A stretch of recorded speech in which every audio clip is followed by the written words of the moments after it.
Earlier this week, I was editing one of my videos and I was thinking about what I should do next as a project. And I had decided that what I was going to do was experiment with making a tree of life. Now, tree of life is a motif that is very popular within the wire working community because it's easy to make and it lends itself to a wide variety. But the one reason why I wanted to try and do this was because of a suggestion that was made by a friend of mine, Sheila Gillespie, that the tree of life, if you turn it around, actually kind of looks like a lightning bolt. And when she said that a couple of months ago, I kind of went, ah, okay, that has possibilities. I'd like to explore that. Now, I'm not interested in making tree of life pendants and earrings and the rest of it. This is just, it's not something that appeals to me. But when Sheila commented that, I thought, that's an interesting idea. That's something that I'd like to explore. So there is a call for entry that is coming up. The piece is due in November. And I thought, okay, this is something that I want to incorporate into the piece. So my intention was to make a sample using some scrap wire from one of my rings. And so I had this little piece of wire left over, and I decided, okay, I'm going to make a couple of little jump rings with this and use these to try and explore this idea of making little lightning bolts. Well, it turns out that on the day that I made this decision to explore this, Sheila passed away very suddenly. And I'm just,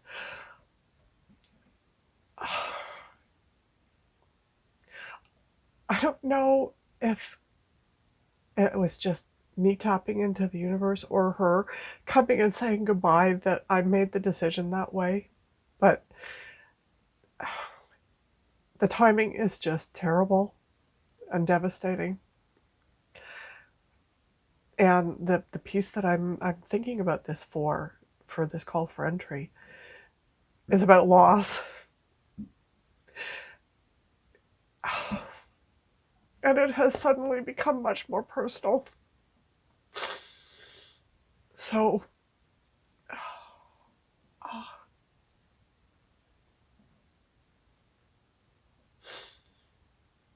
anyways, I'm going to go forward. We will continue to videotape this. But the piece has already got a name. It's Sheila's Angel.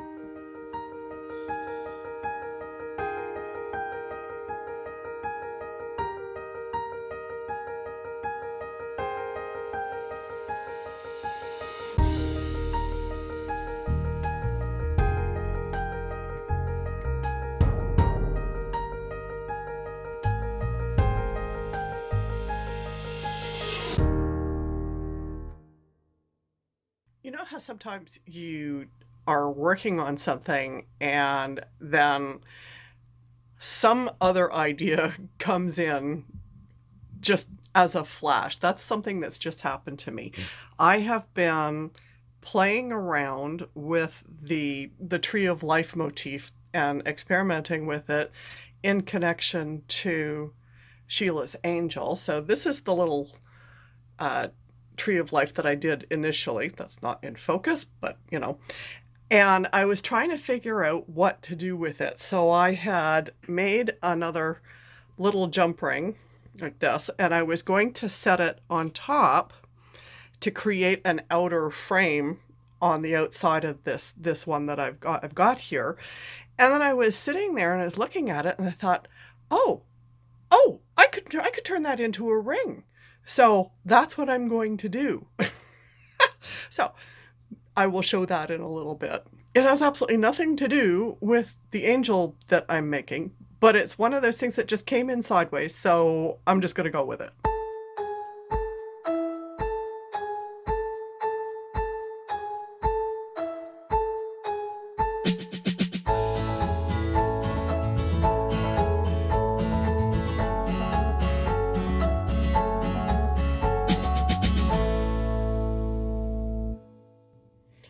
All right, so here is the ring that I made, and I have decided now to abandon this.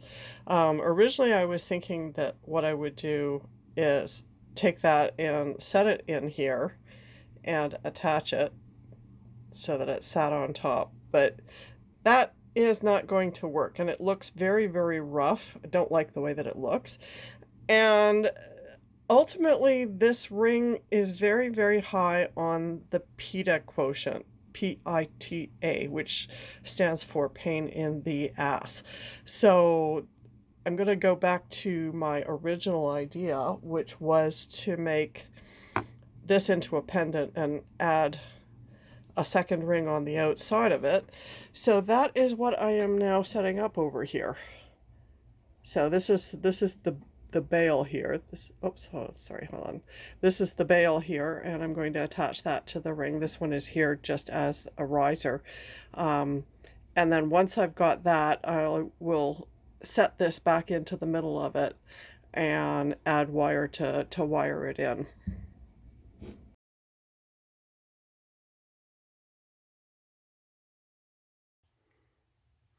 In conjunction with the theme of loss for the angel that I'm working on, I wanted to explore the idea of being broken. So when you go through a loss like somebody dying, it really does shatter your whole world. So, and you can put yourself back together and you put the pieces back together, but you're never really whole again in the same sense.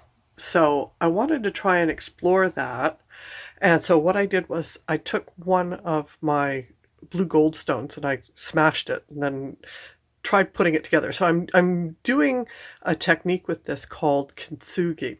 And I'm not doing real kintsugi here. I am doing the 5-minute crafts version of kintsugi here.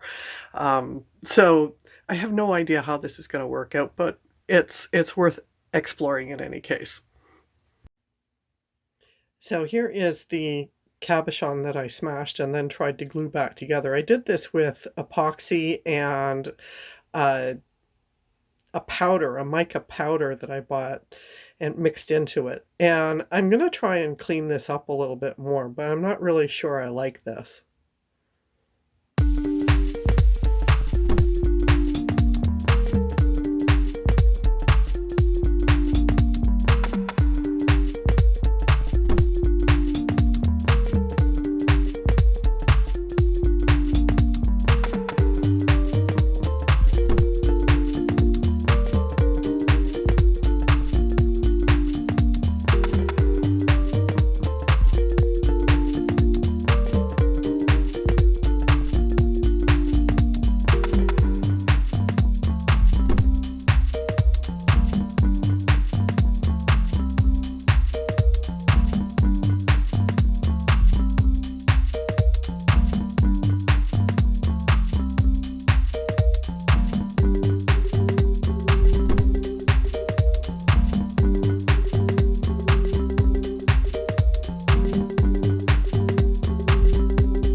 days later. All right, it's the start of another week, and I am just under a month away from when this call for entry is due.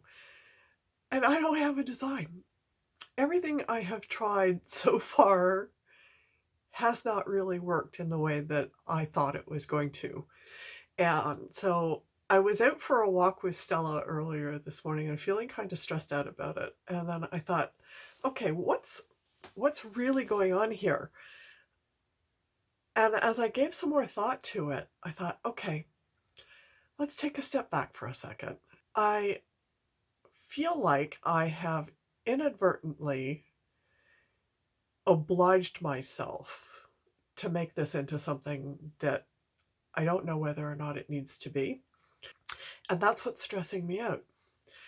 So as I was walking with Stella today, I was thinking about, okay, the words that you use to talk to yourself have an influence on how it makes you feel. And in my case, I think that I was feeling a block from all of that. So I was thinking in terms of, okay, I want to do my best.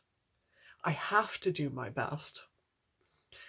And if you think about that, there's a very subtle but significant difference in the way those two statements sound and the way that they make you feel. So you want to do your best is aspirational and it's future looking.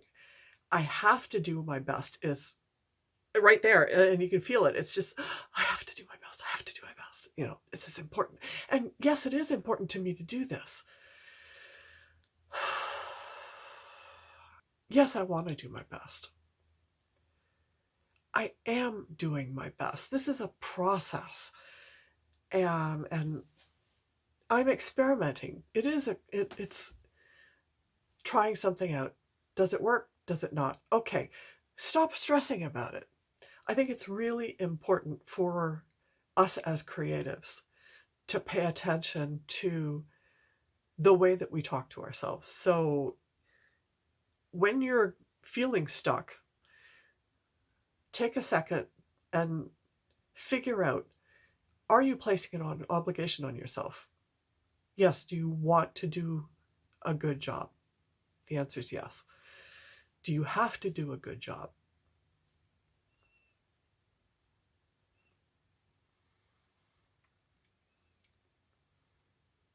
Are you applying pressure on yourself in a way that is actually blocking your creative flow?